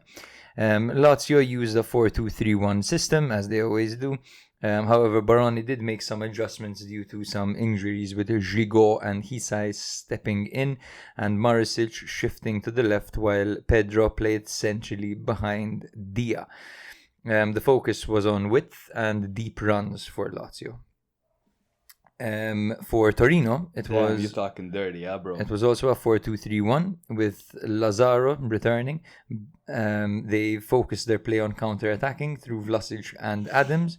And Genetis was the X factor coming on off the bench, as he has been many times this season. I think it's his 3rd goal. Yeah. So, I think the first half started with a mistake by Zaccagni, to be honest, just 5 minutes in, and Shea Adams broke forward and his shot was deflected for a corner, and that did not set the tone, to be honest, because Zaccagni had a pretty good game. In the 18th minute, there was an uncharacteristic. Great, fantastic. Thank you. Phenomenal. Mistake by Vanja Milinkovic-Savic, who left his box very recklessly, and I believe he mishit the ball, and he gifted Pedro a chance, who pretty much had an open net and teammates in support. Pedro tried to drive towards goal, but was forced wide by Vanja, who managed to recover very well. So at least he made up for it himself. Isaacson ended up shooting after, because Vanja got on the floor and blocked the ball from Pedro, and it ended up falling to Isaacson, who hit the side netting. Yeah, so that was the most dangerous moment in the first half. So Lazio dominated possession by the end of the first half, but they couldn't find a breakthrough. Torino remained compact and dangerous on the counter. However, in the second half, Lazio did take the lead through Marusic, who was set up by Pedro. Marusic took the goal really well. It was an expert finish from him. It's his 4th goal of the season. Who would have thought that in this rejuvenated Lazio side, Marusic would play such an important role? And it's like, his 8th season in a row. We've never seen this from him. You see it 8 years He in. usually has like 2 goals a season, and they're always big, exactly. But this time he's doing it very consistently. And it's not like he's carrying them, because he's usually at fault for the goal as well. So his good balances out his bad usually. In fact, Torino did equalize in the 82nd minute, and it was the usual goal that Lazio concede, where the ball is taken to the byline, played into the box, and it was Gnetis who beat Provedel. Thanks to Biragi's pass from the pullback, from the byline. And this was Gnetis, his 3rd goal of the season. I think something has changed with Lazio, bro. I think as the season progressed and as the pressure started to mount, they've almost lost what made them so special at the beginning of the season. That fearlessness, that willingness to attack and to try the risky passes and all this stuff. It feels like they're playing it safe again, and it's biting them in the ass. There were moments where they could have tried a risky pass and maybe doubled their lead, but it almost looked like the Lazio of Sarri, where they need to have the perfect passage of play, the perfect run, and if the perfect run isn't on, then you're going to turn and you're going to pass back again. And you're going to go all the way round and round and round until the perfect moment opens up. That's what Lazio had moved away from, but it seems like they found themselves in this rut again. They're out of the zone in that sense. They don't have the confidence that they did before, and I think it does come down to the team's confidence, because we're going to sit here and say that they're in crisis mode, but look at their most recent fixtures. The last victory was against Milan, and that was on the 2nd of March. Where there was that red card for Milan.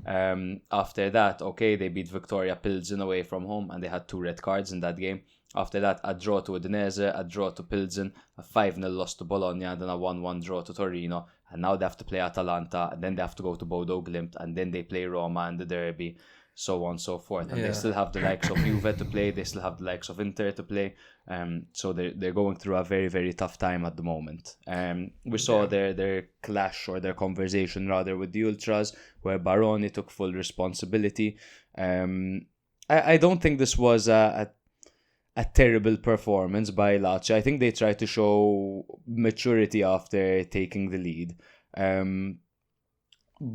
But you'd expect it was naive, though. It's the same goal they always concede. It is the same goal they always concede. Yeah, and then Baroni at the end of the game saying the goal pissed them off. Like, bro, that's a goal you literally always concede. Not to mention that Torino are a tough side to play against. They are. No, take nothing away from Torino, of course, but the fact that Lazio are here pushing for trying to defend their Champions League spot, when Torino are they already have 1 foot on the beach, They're not really playing for anything. But 1 foot on the beach, and then you're look also at their playing. form. You're also playing when you don't really have anything to aim for. You play with a certain freedom that Lazio had at the start of the season. To be fair, as well, that's a counter argument.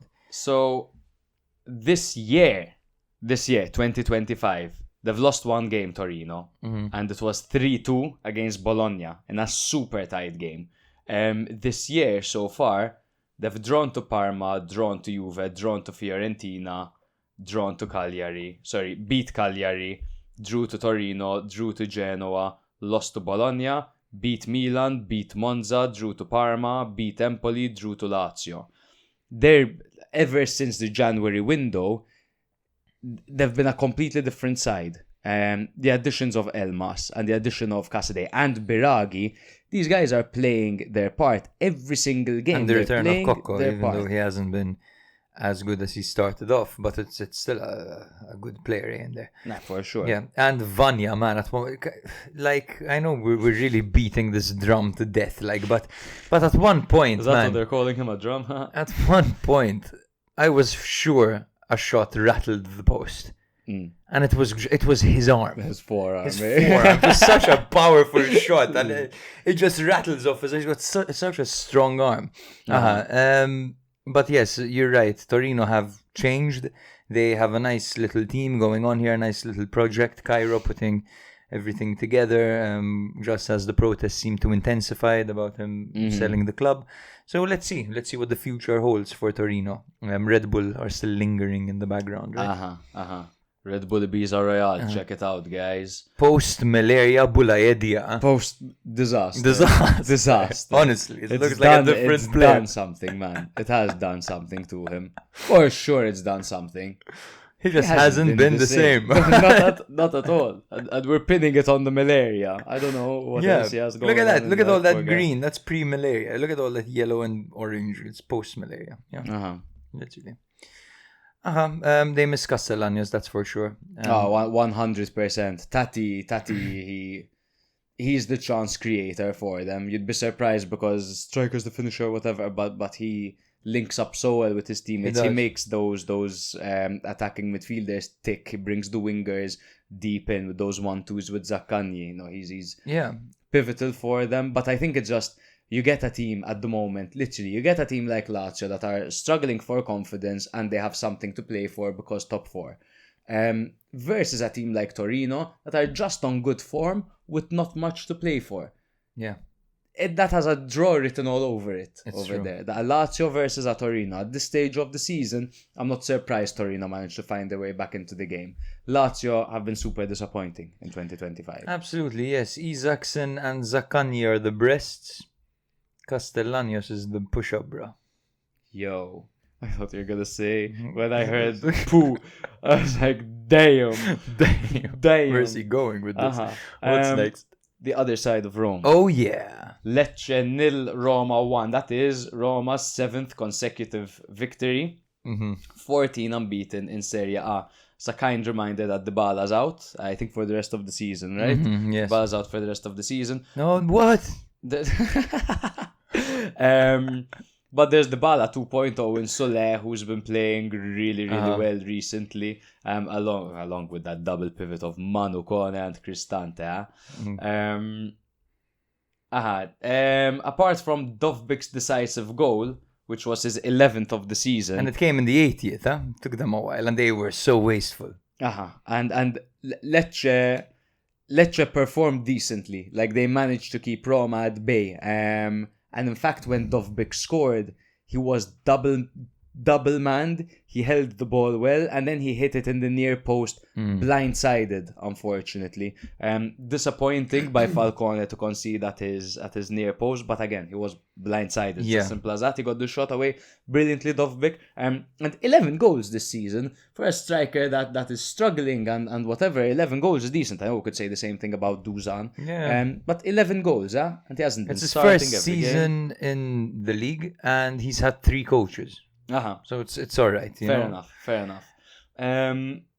Angelino, That miss. Angelino, before I say this, I have to say, Angelino, what a signing by Roma. He's good. Because in the Europa League and in the league, he's been super dependable defensively. His output as well, he could be a little bit of a DeMarco, Miranda, that kind of player. Notice how I didn't say Teo and I said Miranda instead.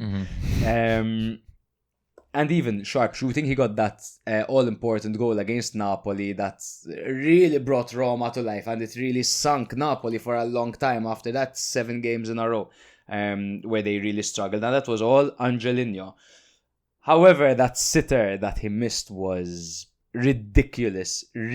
ridiculous. I can't even remember how he got there. Was there some kind of clash between the defender and the goalkeeper? Something like that. He just ended up with an open net from an awkward angle, but he totally mishit the ball. He totally missed the ball. He didn't even react after he missed it. Everyone was devastated. And it's almost like he expected to miss it. What are you going to do? I mean... I think it snuck up on him. Like, he had time, but I don't think he went into that with full confidence that he's going to hit the target. Come on, man. You know the minute? No, it's quite early on, though. It was early on. It was a terrible miss, my God. Incredible miss. One of the misses of the season. That is something you'd expect anyone to score on their weaker foot, genuinely. Clean, open goal, no one in the way.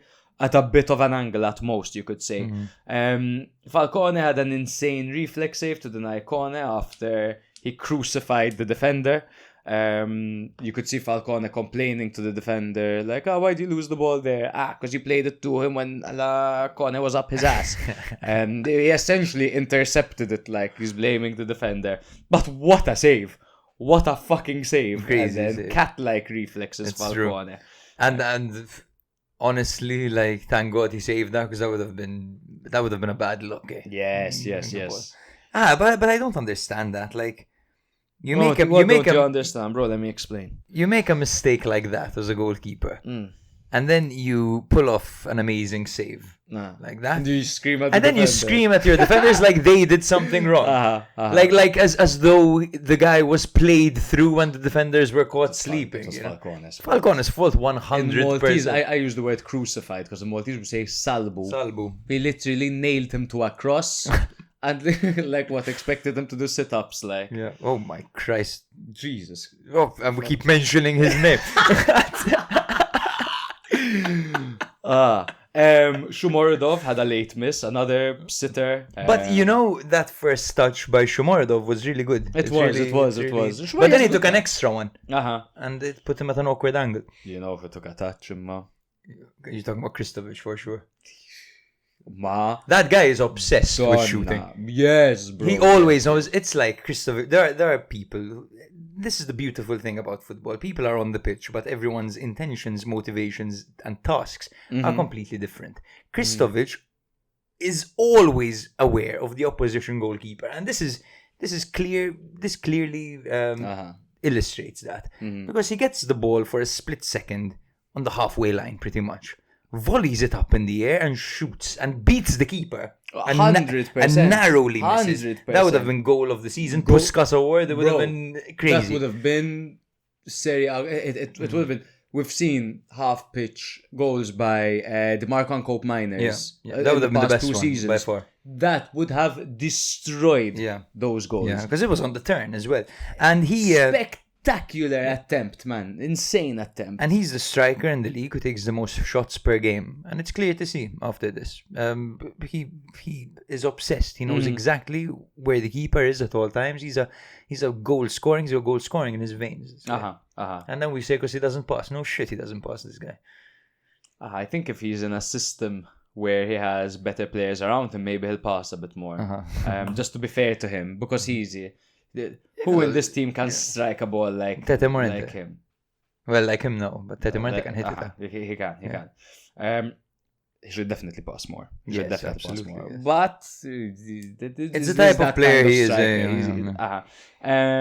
Mancini had a goal ruled out for offside after a super lengthy why review. did that take so long? I don't know. I called it like. Is Roma now a genuine Champions League contender? Yes, with third and fourth looking all,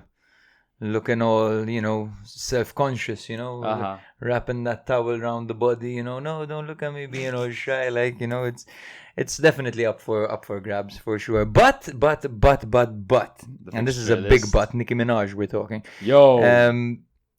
Their fixture list is really hard, so they'll have to take it game by game, and they're definitely confident. They have the toughest fixture list of all of them. All of them, and let's keep in mind, fixtures have been favourable for them.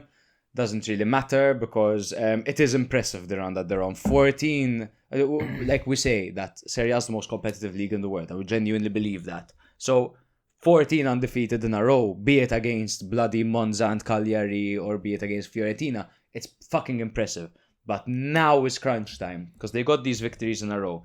They've done really, really well under Ranieri. Now they play Juve, and then they play Roma in the derby.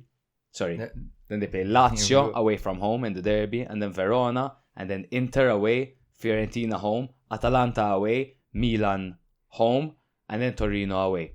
That is fucked. It's ridiculous, the fixtures that they have. So I think less talk and more watch when it comes to Roma. Just looking over at the other side, at the other team, Lecce. That is 1, 2, 3, 4, 5 losses in a row for them. I'm just going to tell you exactly what kind of streak. Their next game is Venezia, I believe. I believe so. Their next game is Venezia and then Juve. They haven't won a game in 7. To be fair, one was a draw to Bologna. They draw to Monza, but how can you do that, man? Yeah. Lecce worry me because they had that initial bounce after Gianpaolo's appointment. But they're a bit clueless right now, and they're too vulnerable at the back. And you know, that goal that they conceded was soft in itself. You know, I mean, Bascarotto should never be floored like that. I mean, I would be embarrassed with arms that big to hit the ground like that, so 100%. effortlessly, you know. But yes, it's the fact that they even conceded in the 80th and not earlier was just pure luck, to be honest, for Lecce. So they do need to get their shit together. They need to be more of a compact unit, I think. I think they have ideas going forward, but that's not really working either. Now, No. Pierotti's form has really dipped as well. It has. I think the next fixture is a very interesting one because you have two teams that essentially they put in good performances, struggle for results. It's Lecce, Venezia. Both teams are in dire need for a victory, and that's going to be hot. It's on the 6th, so make sure you tune into that, guys. And unfortunately, after that, they have really tough fixtures, Lecce. I'm afraid it's not looking good for them. One of the only southern teams in the league alongside Napoli. But they have Juve. Then they have Como, then they have Atalanta, then they have Napoli, and then they have Verona and Torino, and then they have Lazio away. It's a devastating run. Yeah. I think I'll put my money on Lecce getting relegated, unfortunately. Do it then. Okay. this guy. I think we can move on, right? Just to say, we mentioned that there's Roma Juve next. Salamakers is suspended for that. Quite a big miss. Definitely. Big miss. Yeah, very big miss. Almost as big as Angelino's. Yes, almost as big as Bascarotto. Now, Parma 0, Hellas Verona 0. This was an action-packed 0-0. A hell of a lot of nothing happened this game. It was a 3-4-1-2 for Verona with Sar and Mosquera as twin strikers with Duda in the playmaking role, yeah. We've clearly entered the relegation conversation here. Yes, absolutely. Here we are. We have arrived. Yes. The game plan was direct for Verona. They tried to play as direct as possible with quick transitions, and they tried to avoid giving Davidovic too much of the ball because that can be quite scary. For Parma, it was a 4-3-3 as always, with Bernabé back in the mix. They tried to slow Verona's tempo before exploiting spaces and trying to play through their pacey wingers in Almqvist and Dennis Mann. It was quite an interesting tactical battle, that has to be said. And the game started really aggressively with Mosquera firing a shot just 25 seconds into the game. It was deflected by Parma's defense, and then from the resulting corner, which Duda delivered into the box, Mosquera hit the crossbar from it. Then Parma had a spell of controlling possession to try to calm the ball down. Then Bernabé played the ball to Som, who had a really heavy touch. This was in the 18th minute and wasted a golden opportunity because he couldn't control the ball. Verona continued to press in the first half, and I think they were better. Suzuki had to deal with Brodaric and a few other players' shots, essentially, and crosses. And then eventually in the second half, I mean, not much happened. Juric came on at the end, created 2 chances. Montepor made a few saves, but the match ended basically 0-0 with nothing really to write home about, bar one performance I would like to highlight. Diego Gilardi had a very, very good game. I really enjoyed his. What did you like about Gilardi? I missed this one. He was really, really good, man. When it comes to, for example, he had a really good tackle on Dennis Mann, on Drake. He had a block as well. 22 years he was old, defending really well, to be honest. Yeah. Duels, tackles. I think at the end of the game as well, yes, this is what I just remembered. Tengstedt was played the ball at the end. He had just come on because, of course, he was in doubt for this game. He didn't start from the get-go. He needed him to score as well. Yeah, I needed him to score as well. Yes, and the ball came perfectly to him over the top. He had a header, striker's dream, this header, and he heads it over, of course. He had barely been involved. He had just come on. But yeah, unfortunately for Verona, their strikers let them down. But I think both teams would be happy with a point over here. Verona are the only winners in this game, in my opinion. If you look at League, Parma are in dire need for a win. Verona have distance. But they're still 3 points clear. They've now with this draw, they've gone from 2 points to 3. So they've got a whole ass victory. 3 is not enough, bro. It's not enough, 3 of course, is not but enough. It's better now. They have leeway. They can risk one fuck up. They can risk Empoli making ground once. You know what I mean? But that puts them in serious risk Of of course, relegation. yes. Like Verona have distanced themselves by 7 points. Verona are most likely safe. They've done enough. They're level on points with Como, for fucking crying out loud. Are we calling Como a relegation battling team? No. Verona are somewhat... They're in the green zone. They're safe for the team that conceded the most goals in Serie A this season. So with by far. It's pretty crazy and with the worst goal difference, but Parma on the other hand, just 3 points. 8 matches to go. But away to Hellas Lecce, was a must Empoli. not lose more than anything else, bro.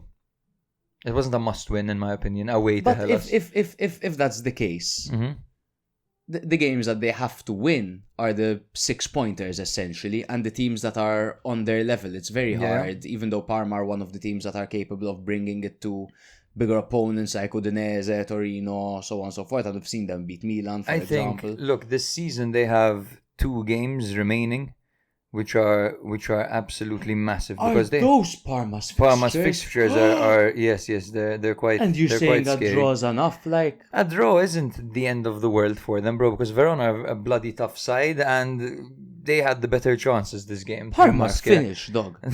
They're finished. Relax, bro. This is a 6-pointer in itself. Empoli won't be winning games left, right, and center. You know what I mean? Tell them the fixtures. Okay, so they have Inter, they have Fiorentina, Juve, Lazio, then Como and Empoli. Those are the 2 important ones. Those are the 2 telling ones. Then Napoli and then Atalanta. Yes, they have massive fixtures. But every team, bro, if you look at every team's fixtures, they're all fucked. It's Serie A and they're the worst teams. It's not gonna get good. You know, you look at Empoli's Those were all fixtures. top 7 teams. Bro, 2 of them were in. Bro, let's look at Empoli's fixtures as well. So they have they're a bit better. You look at Cagliari, Napoli, Venezia, Fiorentina, Lazio, Parma, Monza, Verona. They are better, much better. They are much better. Parma, fucking in trouble, bro. Parma are in trouble. Oof. Oh my god! Imagine the Venetian miracle. An Empoli miracle again. Parma Lecce down. That would be a crazy twist. Guys, switch off these fucking Champions League games. Switch them off. Just watch the relegation battle in Serie A. Agreed. Speaking of my last game that I'm going to be covering, Cagliari 3 Monza 0. Because champagne. That's what you do in a fucking game against Monza. Everyone take note. Inter take note because they bloody struggled. You're absolutely. You know there is good. I don't think so. Yeah, absolutely. He absolutely. Yes, I know that one. Absolutely. Yeah, absolutely. Let's stop alluding to it, because Cagliari 3, Thrill. Cagliari 3. Sounded like that commentator. Cagliari Cagliari 3. Monza nil. Clean through. Clean 3. Cagliari 3 Monza nil. Here's Augello with the cross. Literally the Scottish one. Yeah, like, I I don't even love know it. if he's Scottish, but he's He's so definitely Scottish. Scottish. Just to say, Cagliari now 6 points ahead of Empoli. Se ne va. La capolista se ne va. Yes, moving 6 points out of the relegation zone after a strong second half display, because that's what it was. Monza were actually threatening in the first half, which gives them a crucial confidence boost ahead of their trip to Empoli, which is another direct clash, a relegation 6-pointer. Watch that be a draw. Meanwhile, Monza remain cock bottom with just 15 points, 27 fewer than at this stage last season. Obviously, they are struggling with injuries, but showing little reaction after conceding the first goal and, well, after a decent first half, rather. There were some emotional pre-match scenes because there was a wedding proposal in the stands. This is Serie A relegation, bro. This is, I would say yes in a heartbeat if my husband or if my boyfriend or if my girlfriend, whatever, Husband, boyfriend, or girlfriend. or wife proposes to me at Cagliari, Monza and Sardinia. How can you say no? It was beautiful. Galliani was watching, he was getting emotional. Either that or he has that 90-year-old constant tear in his eye. It's from not having the energy to blink as often as he should. Exactly. I haven't heard him speak in a while, but I'm pretty much, it sounds like this.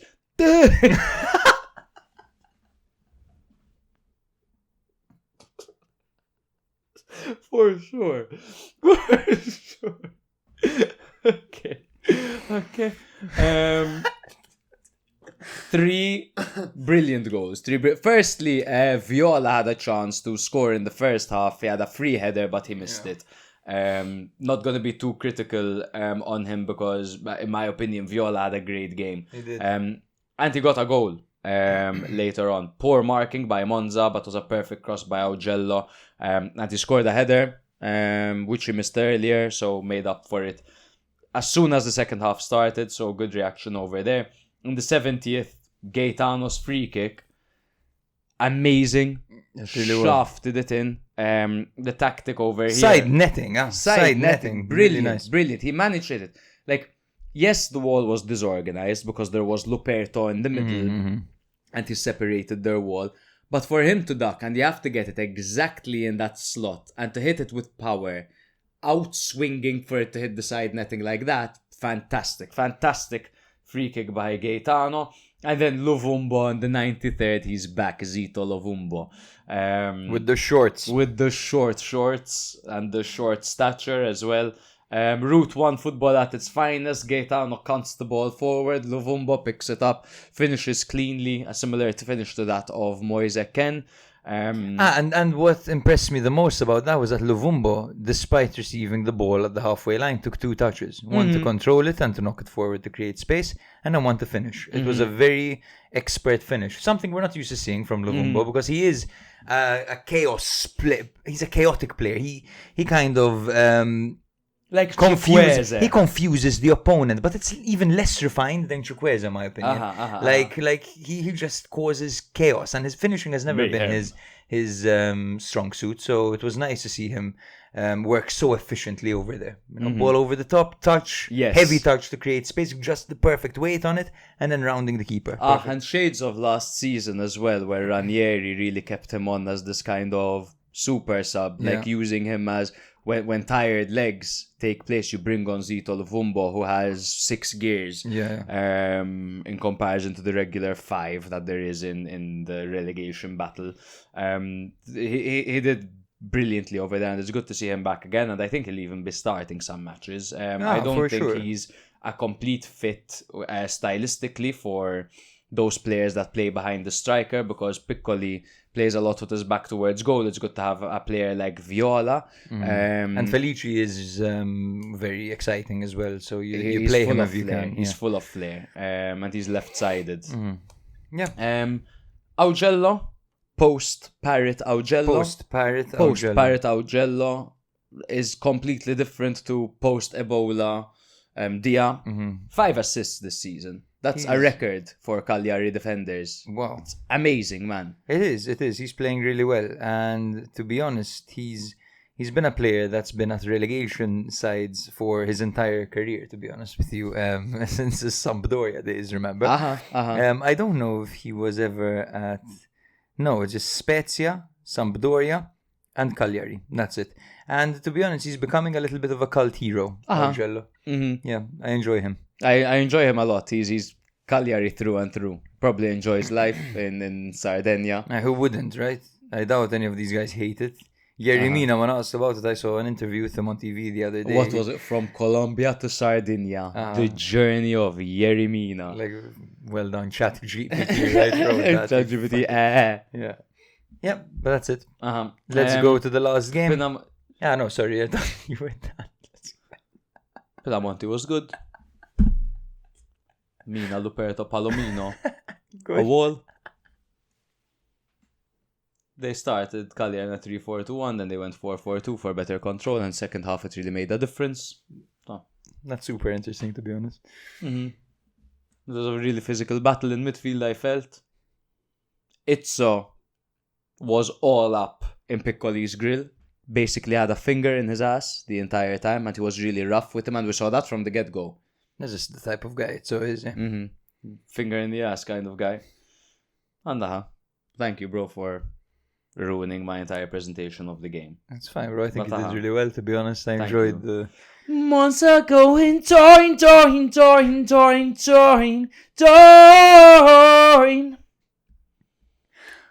For those of you listening, that was Matthew's beautiful voice, not mine. I can only wish I had a voice like that. Como 1, Empoli 1, and there was no Nico Paz and there was no Fabregas, so the vibes were very limited.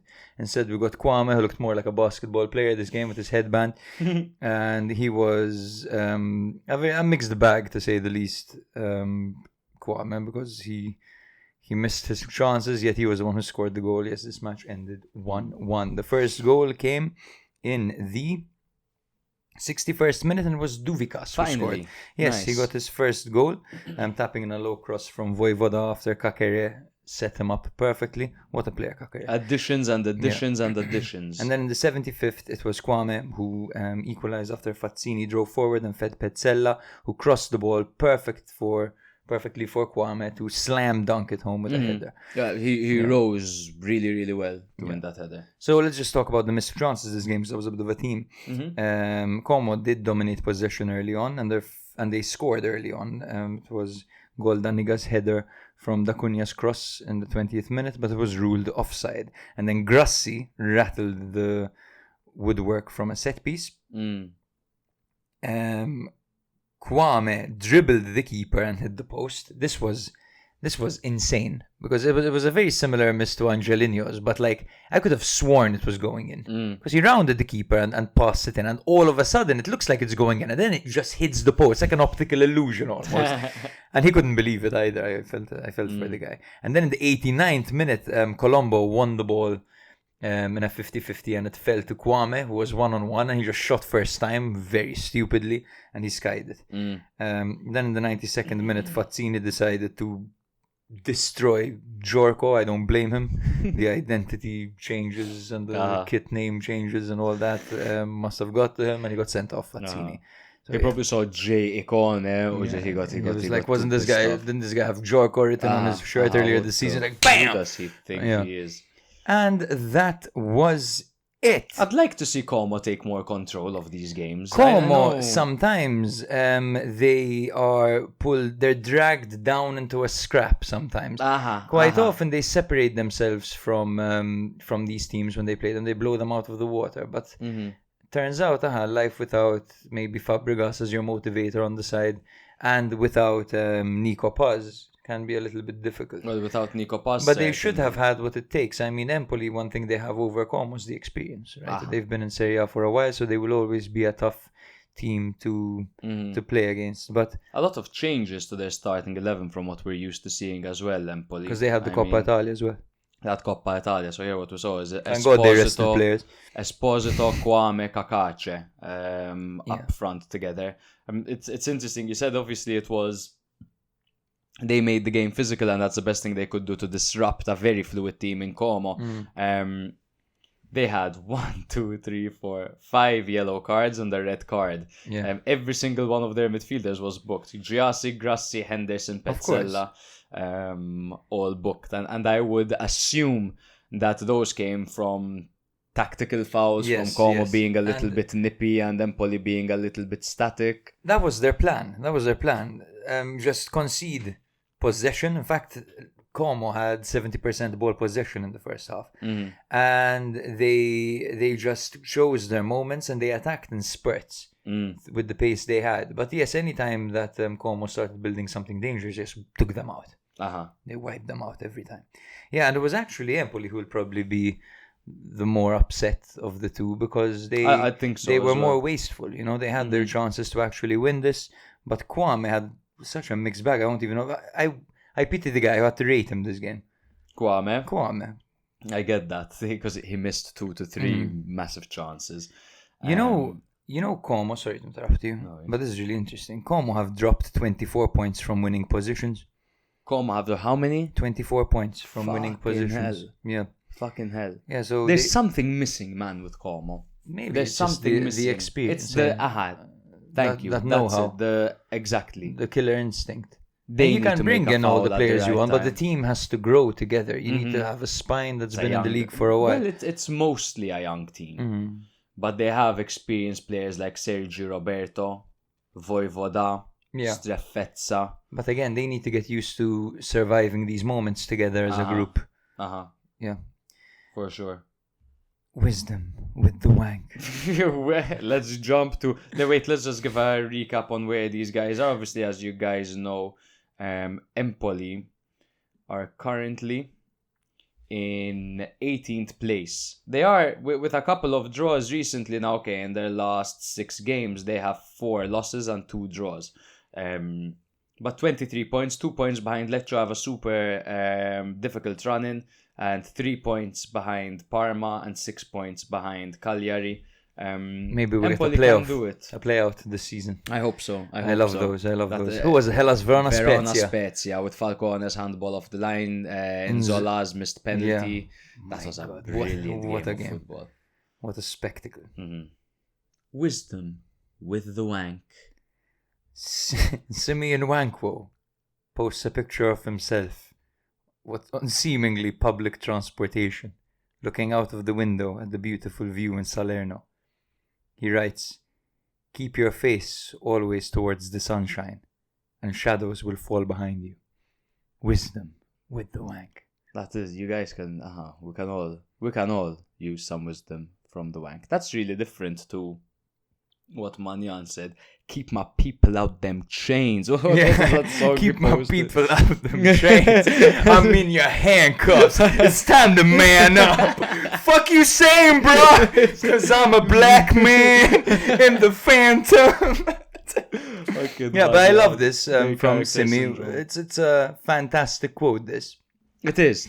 Basically, what do you understand? So it's keep your face always towards the sunshine, and shadows will fall behind you. And what I love is he definitely wrote this himself. That's what I love about it. He didn't just copy and paste. No, I haven't heard that before. Look, the sun here signifies the path. You look forward. You look forward, you look at what's coming. You're excited for what's coming. You're driven by what's coming. Yeah.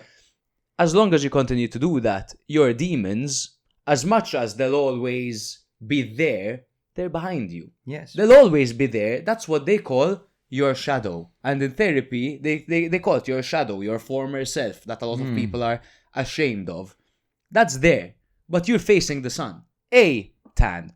B, vitamin C or D. Either one of them. I don't know which one gives you. D. Vitamin D. And just looking at the path, going towards the path. That's beautiful by Simi, man. It is. It is. I don't know why in the picture he's wearing a hat. It kind of ruins everything, but yeah. Wisdom from the wank. Well done, I love guys. this segment. He's got so many, by the way. We can keep this going. Amazing. Forever. Amazing.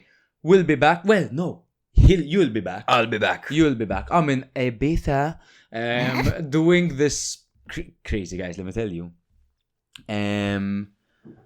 So, because at work, I am one of the faces of the brand. By far not the most known one at all, probably the least known one. You took a while. I thought you were going to put it more humbly, to be honest. You took a while wording it. I thought you were going to put it more humbly. There are 5 faces. It's true, though, yes. You're the face, you're the podcast host. I do the podcast, I do the question, whatever, the €5, whatever. 3-hour feud. 3-hour feud, the game show.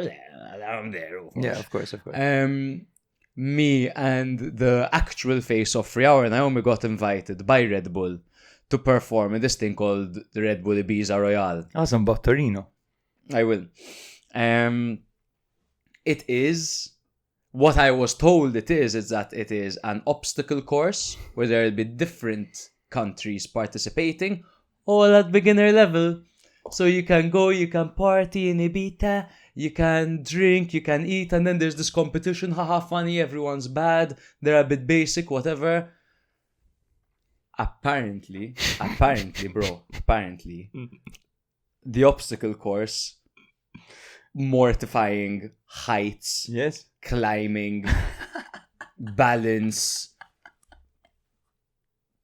fuck, man. And I looked up everyone else. I told them, send me a list. Let me see if there are any influencers or something that I know from abroad. These beginners, all of them are champions of something. There's this one woman.